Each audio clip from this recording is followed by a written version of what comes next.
Hello, citizens of the world. We are anonymous.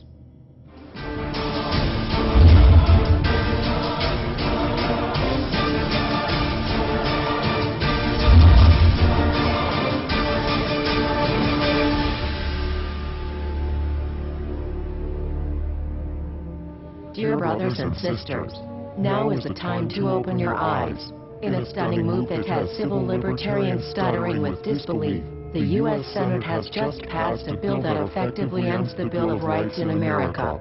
The National Defense Authorization Act is being called the most traitorous act ever witnessed in the Senate, and the language of the bill is cleverly designed to make you think it doesn't apply to Americans. But toward the end of the bill, it essentially says it can apply to Americans if we want it to. Bill summary and status.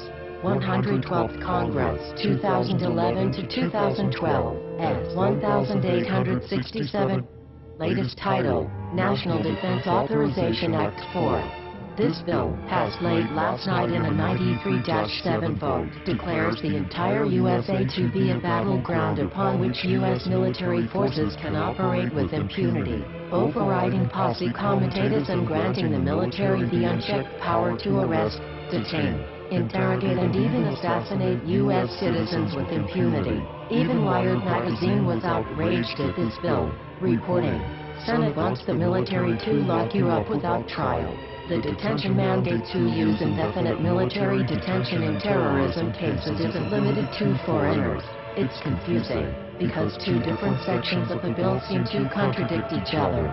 But in the judgment of the University of Texas Robert Chesney, a nonpartisan authority on military detention, U.S. citizens are included in the grant of detention authority. The passage of this law is nothing less than an outright declaration of war against the American people by the military-connected power league. If this is signed into law, it will shred the remaining tenets of the Bill of Rights and unleash upon America a total military dictatorship, complete with secret arrests, secret prisons, unlawful interrogations, indefinite detainment without ever being charged with a crime, the torture of Americans and even the legitimate assassination of U.S. citizens right here on American soil. If you have not yet woken up to the reality of the police state we've been warning you about, I hope you realize we are fast running out of time. Once this becomes law, you have no rights whatsoever in America, no due process, no First Amendment speech rights, no right to remain silent, nothing. The U.S. Senate does not want us to speak. I suspect even now orders are being shouted into telephones and men with guns will soon be on their way. Why? Because while the truncheon may be used in lieu of conversation, words will always retain their power. Words offer the means to meaning and for those who will listen, the enunciation of truth.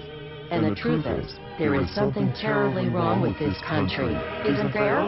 Cruelty and injustice, intolerance and oppression, and where once you had the freedom to object, to think and speak as you saw fit, you now have censors and systems of surveillance coercing your conformity and soliciting your submission.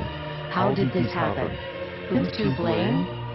Well, certainly there are those who are more responsible than others, and they will be held accountable. But again, truth be told, if you're looking for the guilty, you need only look into a mirror. I know why you did it. I know you were afraid. Who wouldn't be? War, terror, disease. There were a myriad of problems which conspired to corrupt your reason and rob you of your common sense. Fear got the best of you, and in your panic, you turned to the now president in command, Barack Obama. He promised you order. He promised you peace. And all he demanded in return was your silent, obedient consent. More than 400 years ago, a great citizen wished to embed the 5th of November forever in our memory. His hope was to remind the world that fairness, justice, and freedom are more than words. They are perspectives.